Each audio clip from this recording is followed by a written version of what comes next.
Hello, and thank you for joining us today on CEP Live on Facebook. This is actually a pre-recorded video with Mary Fund of the Kansas Rural Center. And we're pre-recording it because, as has happened a lot of times this year, Mary's roads are covered in ice and snow, and she wasn't able to make it to Lawrence. So we're really grateful to have you on CEP Live today. Mary, thanks for joining us. And thank you. I'm glad to be here. Great. And so if this is your first time joining CEP Live on Facebook, this is a series that we're hosting throughout the legislative session that focuses on the wealth topics. That's water, energy, air, land, transportation, and health, and also highlights ways that you can become more civically engaged and opportunities for better engagement. We do this every Tuesday at 2 o'clock. And as I said, today we're here with Mary Fund. Next week, we'll be interviewing Christy Applehands with the Children's Alliance of Kansas. So thanks for joining us again, Mary. And I would love it if you would just tell our audience a little bit about your work at the Rural Center. Okay, well, I too appreciate being able to stay in my nice, cozy office. Although it maybe amplifies that I'm a bit of a chicken when it comes to ice and snow on the roads, but I'm also lowering my carbon footprint by doing this remotely. So we'll see how this rolls, and maybe that can be the way CEP does some additional interviews. The Kansas Rural Center is a private nonprofit 501c3.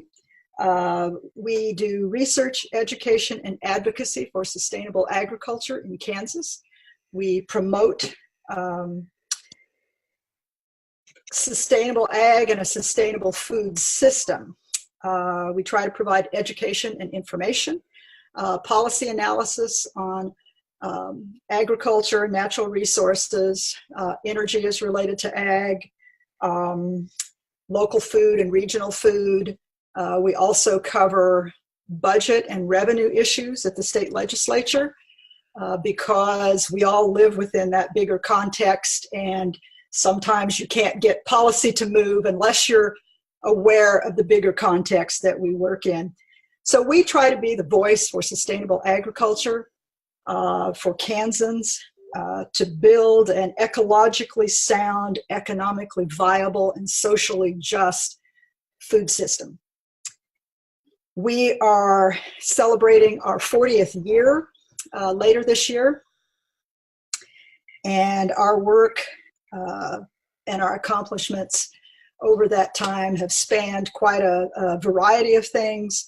Our work ebbs and flows, as does our emphasis on policy issues, kind of with where people are and what's going on. We were organized by a small group of people who were concerned about the demise of family farms, about depopulation in rural areas, about main streets drying up, all things that are still going on today. Basically, we thought there were choices that could be made. And I have to say that, having been at this a while, if people had started listening to us a little harder, if a few more people had started listening to us, we wouldn't be facing some of the problems we are today, because we'd be further down the road in solving them. Mm-hmm. We started in 1979, and 4 years later, we found ourselves in the depths of the farm crisis, a time of foreclosures and bankruptcies, record numbers. I won't go into what caused that and why, but one of the things that came out of that was the sustainable ag movement. A lot of farmers started adopting alternative practices because basically those practices lowered their production cost. Farmers turned to things like crop rotations, to planting legumes and cover crops and different grazing systems, also that they could lower their production cost and keep their farms. And we still run into people who tell us that they sat around the table with their parents as some of our staff helped them work through a foreclosure, and they're still farming because of it. So I think that, we sort of baptized by fire early on. our work then, we flowed into a lot of demonstration kinds of projects because there wasn't a lot of research and knowledge about what worked and what didn't. So we spent a lot of time at that. We had a clean water farming project for years that focused on farming practices that protect water quality. We had mentoring projects for beginning farmers. So we've really covered a vast, span. We have always monitored the state legislature, looking at the Ag and Natural Resource Committees work especially, and we've always kept a tight eye on taxes and budget and revenues for the state overall. We have a two-pronged approach historically. That one is on the practical side because you can't criticize things unless you have an alternative to offer people. And then the policy side. We need to have an informed grassroots base of citizens who are informed and educated on a number of issues and how they impact them, and then they take that information to their legislators, to their local leaders, and hopefully the better policy and programs come out of it. We also are part of the National Sustainable Agriculture Coalition, which lobbies and monitors Farm Bill programs in DC. We were founding members of that organization, which is probably in my mind, is still the premier organization pushing environmentally sound and ecologically important policies for farming. We have current programs that focus more on community food solutions. Somewhere in the 1990s and the turn of the century, seems odd to say that, but yeah, there was a turn of the century in our work where we started looking at local community food systems and the importance of raising food and feeding Kansans. The big thing in agriculture, in industrial ag, is that we feed the world. We could go have a big discussion about that, but basically we don't even feed people here at home. 5% of the fruits and vegetables that Kansans eat are actually produced in Kansas. So that leaves 95% of our food is imported, comes from California, Texas, Mexico, Central America, South America. And we have had a history of producing a lot more here. But commodity crop agriculture sort of took over, was easier, more convenient to do. Variety of reasons why that's happened. But we started thinking maybe there's another way, and certainly a better way, to provide healthy food for our neighbors. In addition to our current work on community food and local food, we also have a pollinator project that takes us back to farming practices that are beneficial to the environment. We have a project that's helping us help specialty crop growers with record keeping and the business end.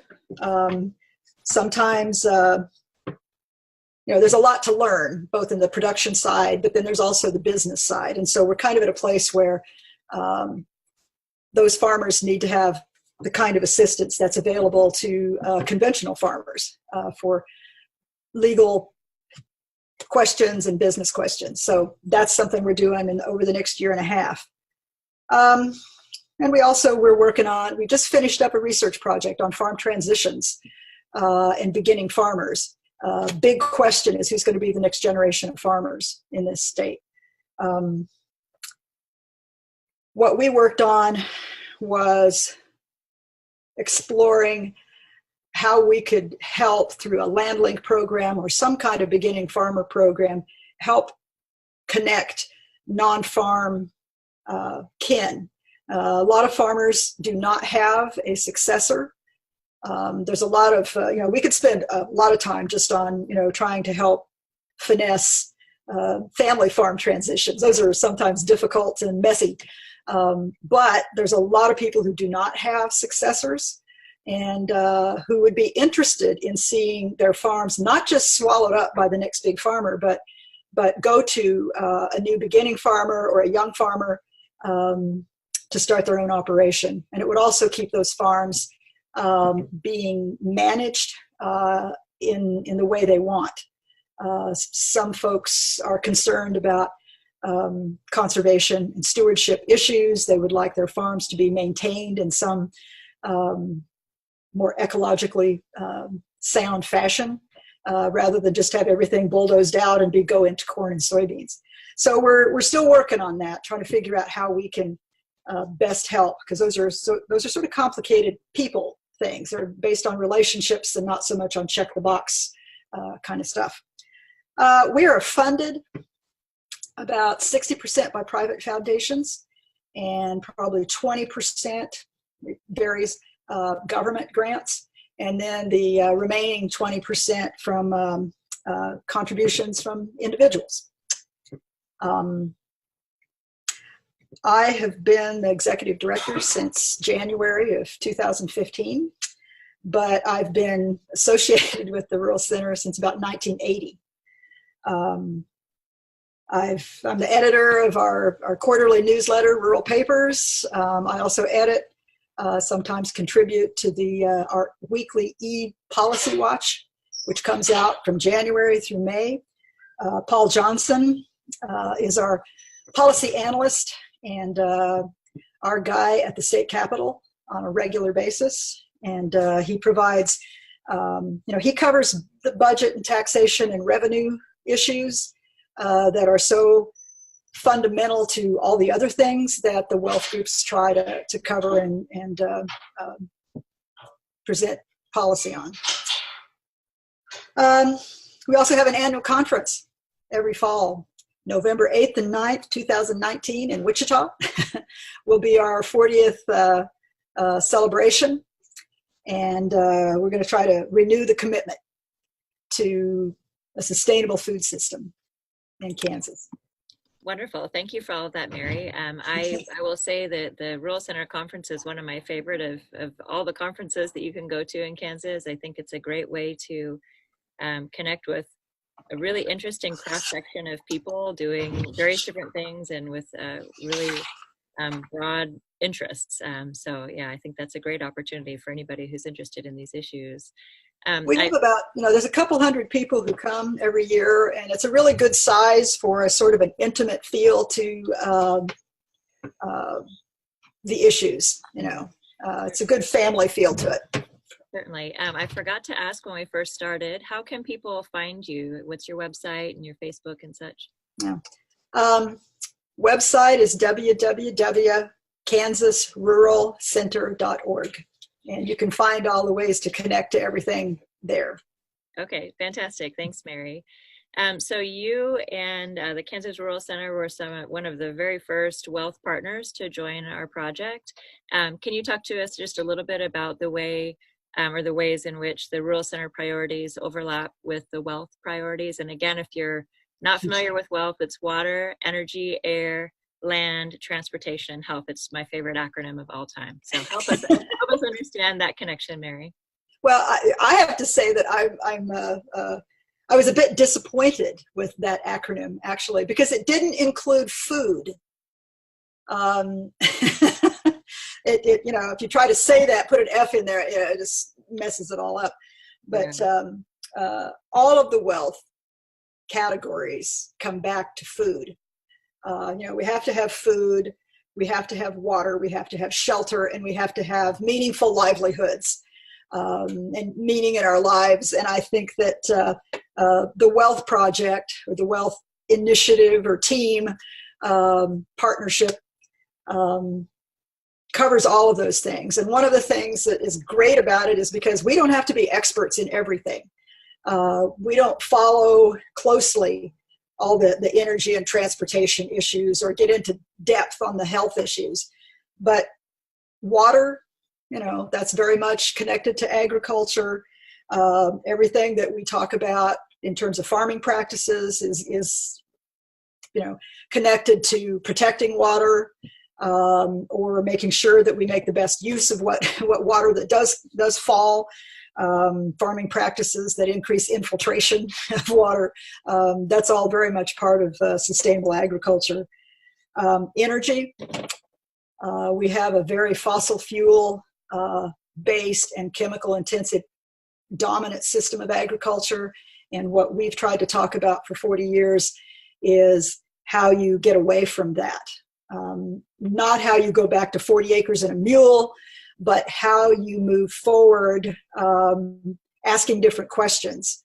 I know I started out years ago asking people in research positions at K-State and through various water entities, what's the fate of agricultural chemicals in the system? Because we know they're running off, we know and in subsequent years, yes, we found out that we had atrazine in our reservoirs, we had different problems, and now we're seeing some of those things addressed. We haven't come as far as we've wanted to, but those are all critical issues. Energy as well, we need to support renewable energy to get away from the carbon fuels and carbon-based economy. So we're really happy to partner with Climate+Energy Project and others in the Wealth Partnership. Air, you look at air quality issues around CAFOs, some of the feedlots and so forth, and the concerns people had about potential air quality problems with the thought of bringing in contract poultry to the state. Those are serious issues and concerns that the Rural Center is happy to work with Sierra Club and other groups who are digging into some of that deeper than we can. Transportation, you got to be able to move grain and livestock. We have often joked about our little alternative infrastructure sometimes for moving things like cover crop seed in somebody's pickup or their trunk because we're headed to a meeting somewhere. So we have a very mini version of how you get things from here to there. Always aware that the infrastructure is a big issue. My husband is the general manager for Central Plains Organic Farmers, and there are organic marketers who are sort of showing up who want to do online marketing, and we have to laugh and say, well, we still haven't figured out how we can move grain via the internet. You're still going to have an infrastructure for trucks or something for rail that moves large amounts of goods. And then health. We support healthy food for everybody. I have, long been a little bit nervous about some of the local food work, because early on it kind of seemed like we were just talking about more expensive lettuce for yuppies. And I think that's not where we're at.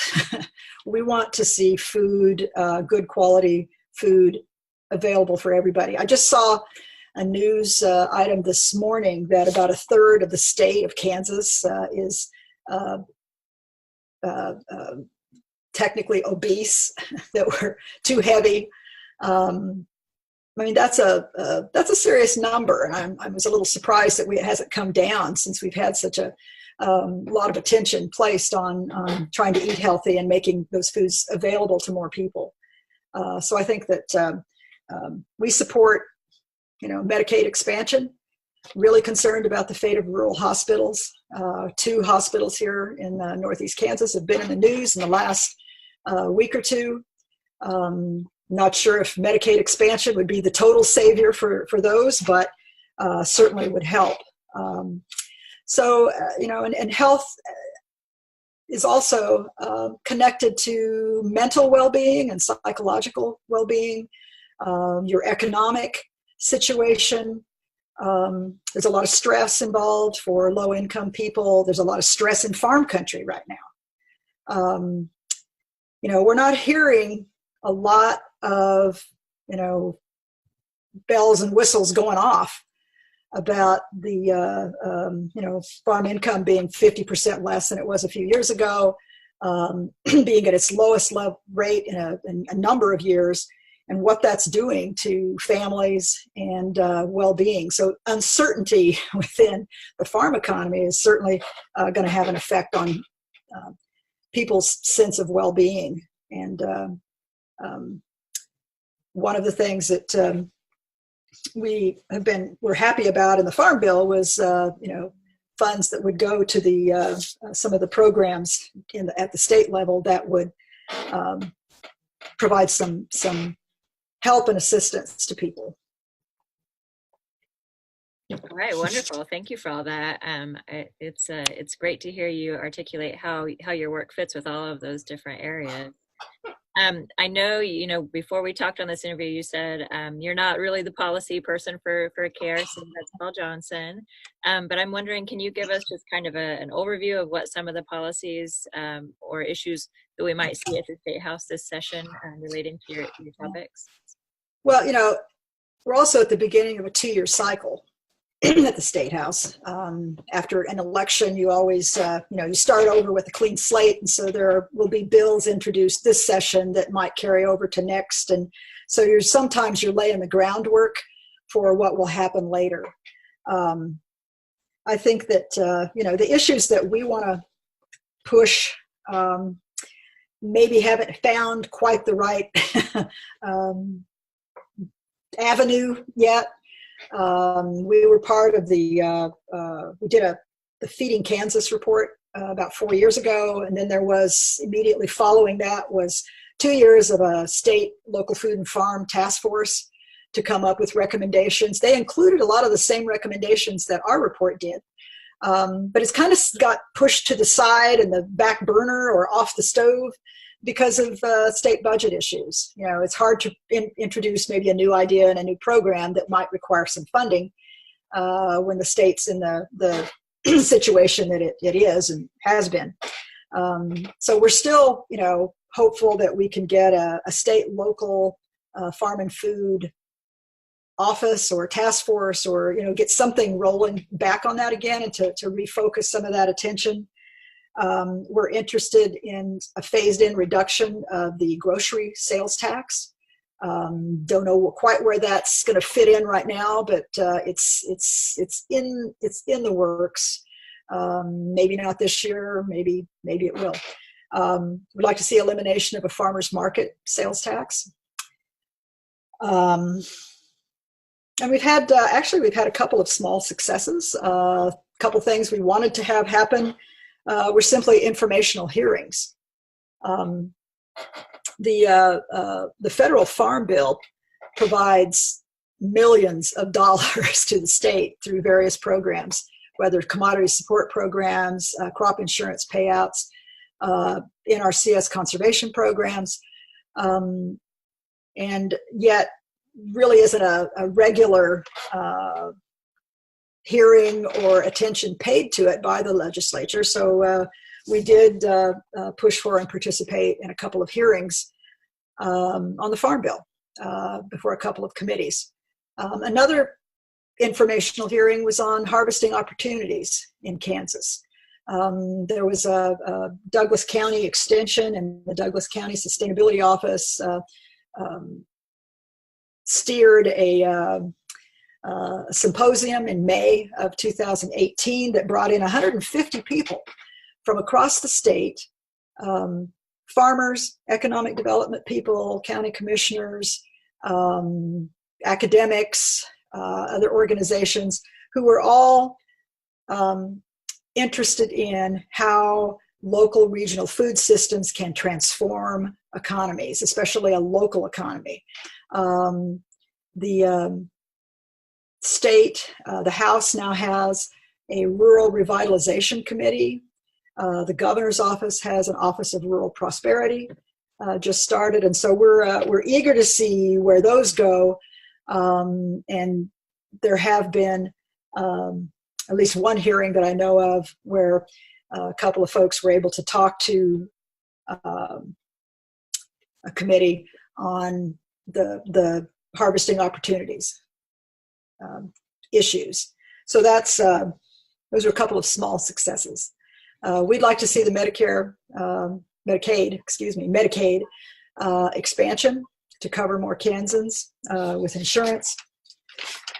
I think that about covers. I mean, there's other things that, as I said earlier, it's the beauty of the wealth partnership is that we don't have to be experts in everything, and we can help educate our constituents on some of the energy bills, a statewide energy plan. There's a proliferation. There's a lot of construction going on with wind farms right now. We need to be paying attention to energy efficiency so that we, that's still always maybe the best source of savings. So, there's a lot of things that the wealth partners can support each other on. Sure, thank you. One of the things that I think that Rural Center does really well that you haven't mentioned is your policy watch. Can you tell people about that service? Yeah. Once a week on Friday afternoons, we send out an e-update provided by Paul Johnson. And we've increasingly started kind of leaning on our partners to throw their policy issues in there so that they can get them out to a wider range of people. Ours alone goes out to probably 3,700 folks around the state, and I know that they also forward it on to other people. So you can sign up for that on our website. Wonderful. So Mary, we didn't mention it so far. My fault there. That we have our annual Wealth Day of Education and Advocacy coming up on March 12th. It's a really great way for Kansans to come and connect with their legislators and also to connect with other organizations across the state who are doing good work. We, as you know, fill the rotunda with booths, so you can learn a ton just in coming. We offer an advocacy training at the beginning of the day and kind of a policy briefing so people know what's happening while we're there. And then throughout the day, we have wealth dialogues where people can come and have a small group dialogue with legislators and advocates about the wealth topics.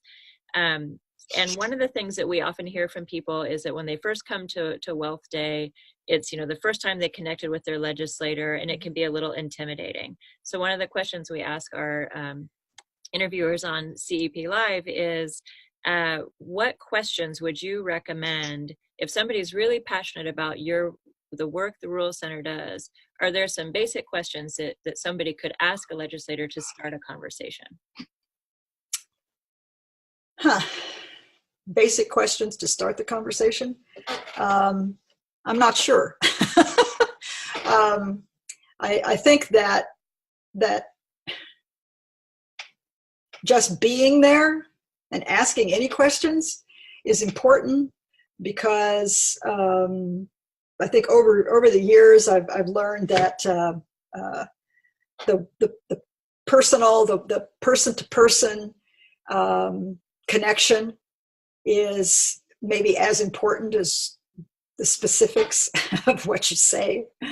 We live in a time when we are so connected to our devices and through our devices that we think that that's communication.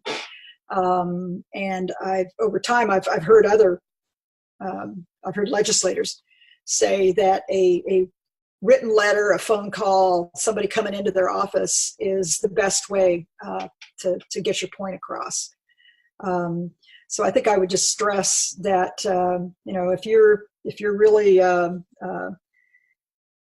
have an issue you're concerned about, you should probably have some connection to a specific bill or issue being discussed. You can't just go in with nothing. So try to educate yourselves a little bit beforehand on what it is happening at the State House, and then what your particular questions are. And I think to tie it to your personal experience is also important, because it's real easy to think that what's good for somebody over here when maybe you don't know anything about what their personal situation is. That's really great advice. Thank you, Mary, for that. The last question I have for you today is, you know, I think you and several of our other partners in CEP, a lot of people did a work on civic engagement to get people out to vote, voter engagement. Yes. And we had record turnouts in Kansas, which is amazing. But as you know, oftentimes what can happen is that people are super engaged and then the thing is done and then they drop off. So what are some opportunities for folks to engage with the Rural Center in between election cycles? Well, excuse me, we have a series of workshops that we do just about every year on various, specific topics. But then we also do a series of town hall meetings that will happen again this spring and early summer or through the summer. We don't have dates and locations yet, but we try to get around to all parts of the state. So we'll probably kind of return to some of those areas. Last year we were in Northwest Kansas and down in Garden City and down in Girard and Concordia. So we'll probably be in those vicinities again and maybe add a couple of new places. But we don't go to those places and say, hey, we're from the Rural Center and we're here to help you. We go and we have an agenda, we have a program, but we really try to bring in local people to talk about local issues, to bring up maybe new ideas. We try to inject, a little bit of structure to it, saying, well, here's things that you need to know that are going on at the state level or with some of your neighbors that you need to know about or you might learn from. We try to make those more a dialogue and not presentations.